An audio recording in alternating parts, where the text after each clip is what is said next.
안녕하십니까. 인사 PR연구소 윤호상 소장입니다. 기업이 과연 우리를 어떻게 생각할 것인가, 우리 신입사원을 어떻게 생각할 것인가를 좀 생각해 봐야 되지 않을까요?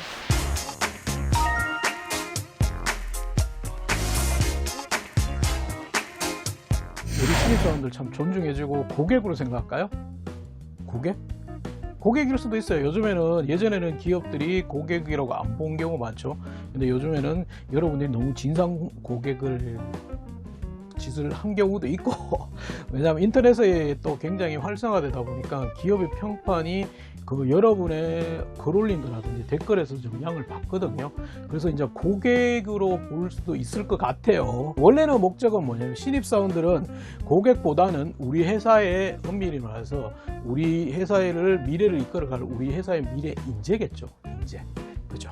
맞습니다. 미래 인재. 여러분들이 열심히 회사에 들어오셔가지고 열심히 성장하셔가지고 우리 회사의 미래를 끌고 갈 가장 주역이잖아요. 주역.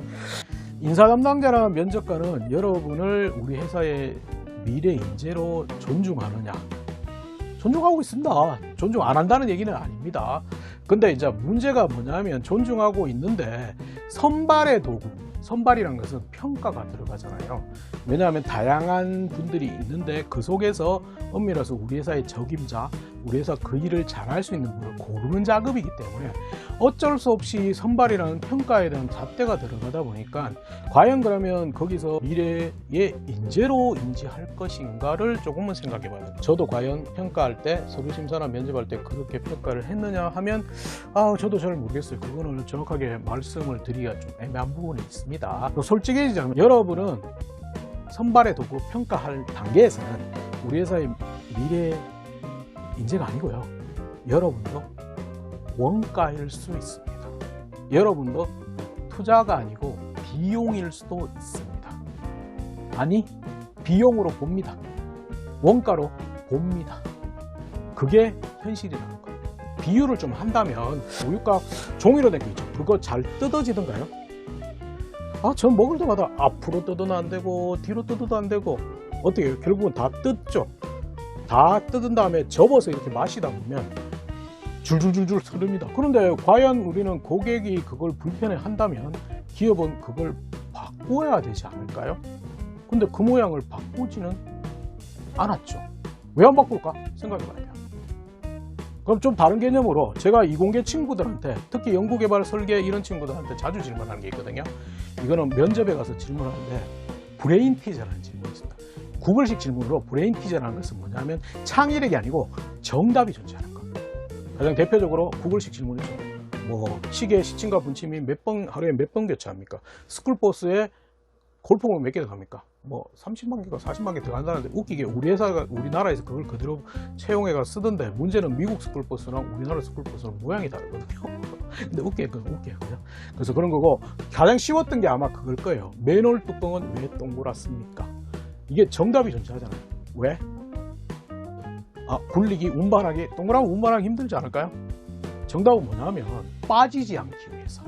왜? 원이기 때문에 이게 기울이거나 이렇게 하면 밑으로 안 빠집니다. 사각형이나 다른 각이 있으면 기울으면 이 대각선은 빠져버립니다. 원은 지름이 똑같기 때문에 절대 안 빠지죠. 그게 브레인 티저, 정답이 존재하는 질문입니다. 근데 그거와 비슷하게 제가 쓰는 질문이 있거든요.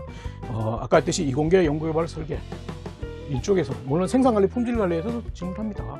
근데 제가 그 질문을 하고 그 질문을 맞추면 무조건 뽑아버리거든요. 다른 질문 안 하고. 우리가 먹는 캔 음료수 동일 용량이라고 가정한다면 왜 다 원기둥 모양으로 되어 있냐고요. 다 원기둥으로 되어 있죠. 근데 더 웃기는 건 여러분이 들고 다니는 텀블러도 다 원기둥 모양이라는 거. 맞죠? 근데 왜 원기둥으로 만들었을까요? 정답은 뭐냐 하면 그게 돈이가 장착이 됩니다. 엄밀히 말해서 원래 동일 용량의 최적의 모양은 뭐냐? 공 모양입니다. 구 모양. 근데 구 모양으로는 못 만들 거잖아요. 그래서 원기둥입니다. 왜? 사각으로 만들면 그 캔을 만드는 재료가 뭐예요? 알루미늄 철이 더 들어가 있나? 단면이 넓어지면서. 그래서 원기둥으로 만드는 거예요. 그래서 텀블러도 다 원기둥으로 되어 있는 거예요. 그래서 이거 보는 시험 있어요. 인적성이나 이제 필기시험 가면 공간지각형 지각력, 시각화 이래가지고 펀치 접어서 펀치 뚫고 다시 펼쳐놓으면 전개도가 어떠니, 여기를 찢으면 어떠니, 이런 시험들이 다 그거 보는 시험입니다. 그죠? 잘 생각해야 돼요. 돈입니다. 돈. 그게 원가라. 기업은 철저하게 원가야. 왜? 우유값? 왜 안 바꾸냐? 모양을 바꾸면 돈이 듭니다. 그래서 안 바꾸는 겁니다. 무조건 4개월은 원가입니다. 원가. 그럼 좋아. 4개월만 원가로 생각할 것인가? 공공기관은 뭐냐? 공공기관은 예산입니다. 논란이 있죠. 지금 모 기관에서 비정규직을 정규직으로 옮기는데 그거는 비단 그 기관만의 문제일 수도 있어요. 왜냐하면 비정규직 정규직을 하려면 예산이 있어야지 하죠. 예산이 없는데 못하는데 그런 경우가 생겨버립니다. 좋아. 그래서 다시 원점으로 돌아가면, 그래서 차기업은 원가고 공공기관은 예산이라. 그럼 좋아. 그러면 얘들이 재료비만 원가 예산으로 생각할 건지를 생각해야 돼. 그건 아니에요. 여러분, 우리도 원가로 생각한다는 거. 우리 지원자도 원가 비용으로 생각한다는 거. 그럼 이 관점을 생각해 냉철해져야 돼요. 어쩔 수 없이 평가의 과정이기 때문에 그렇게 생각한다는 거. 그럼 좋아. 그렇게 인정해 주자고. 좋아. 쿨하게. 그래서 그러려면, 그렇게 인정을 해줬다면 문제가 뭐냐면, 우리가 지원 동기를 가고 싶다, 하고 싶다, 배우고 싶다로 쓰면 안 된다는 겁니다. 근데 여러분은 원래는 솔직히 돈 벌려고 하는 거잖아요. 근데 그걸 완곡하게 표현하기 위해서 가고 싶습니다, 하고 싶습니다, 배우고 싶습니다, 이런 논리로 접근합니다. 그죠? 근데 그렇게 접근하면 미안하지만 기업이나 기관이 왜 우리가 돈 주면서 여러분을 가르쳐야 됩니까? 이렇게 얘기합니다. 극단적으로. 그래서 좀 기분 나쁘지만, 근데 미안하지만 그 기관, 기업을 욕하지 마시고 여러분 선배들이 그걸 너무 많이 써서 울고먹어서 기업이, 기관이 안 믿어요. 그러면 어떻게 써야죠? 제가 이러이러한 공부도 있고요, 이러이러한 준비도 있고요, 이러이러한 경험도 있고요, 이런 것들이 있기 때문에 당신네 회사에서 그 일은 잘할 수 있습니다. 증명해야 됩니다. 근데 미안하지만 여러분 자소서 면접에 그게 없습니다. 왜? 증명이 왜 없느냐? 여러분은 자소서 면접에 질문에 대한 답, 질문에 대한 답, 질문에 대한 답만 적어놨습니다. 그러다 보니까 면접 오면 뭐라고 하냐? 왜 우리가 뽑아야 됩니까? 본인이 그 직무 잘할 수 있는 이유가 뭡니까? 자꾸 직접적으로 묻는 겁니다. 그렇기 때문에 여러분들은 떨어질 수밖에 없다. 그러면 좀 이해해 주죠. 냉철하게 이해 좀 해주자고. 원가로 본다, 비용으로 본다. 그러면 문제가 뭐냐면, 내가 그 비용을 받은 이상의 반대급부가 있어야겠다. 어려운 말, 반대급부. 그 이상의 일해줄 그게 있어야겠죠. 이 과정에서도 아직 신입사원이기 때문에 그건 아직까지 부족하잖아요, 이렇게 얘기할 수는 있겠죠. 근데 미안하지만 비용으로 보면서 원가로 보다 보니까 문제가 뭐냐면, 그 와중에 기업 환경이 어렵습니다. 예전에는 엄밀해서 계속 성장을 하는 추세였습니다. 성장하는 추세, 기업이. 그러다 보니까 여러분을 같이 교육시키고 같이 성장하는 모델이 맞았다는 거. 근데 지금은 성장하는 겁니다. 미안하지만 기업이 이제는 성장이 아니고 생존입니다. 살아남아야 됩니다. 그렇기 때문에 여러분한테 당장 일에 대해서 잘할 수 있는지를 배워 들어오라는 겁니다. 정말 가까울 사이에서 절대 어리될 수밖에 없지만, 기업도 엄밀히 따지면 자기 기업 입장을 조금 역지사지 해주신다면 기업도 자기도 살아야 됩니다. 그렇기 때문에 조금 더 냉철하게 접근하고 여러분들을 냉철하게 바라보고 있다는 거예요. 근데 거기다 대놓고 나는 가고 싶습니다, 하고 싶습니다, 배우고 싶습니다 라고 접근한다면, 여러분이 대표이사고 기업 주라면 과연 뽑을 건지를 생각해 줘야 됩니다. 죄송하지만 여러분은 원가고 비용일 수도 있다. 선발 과정에서는.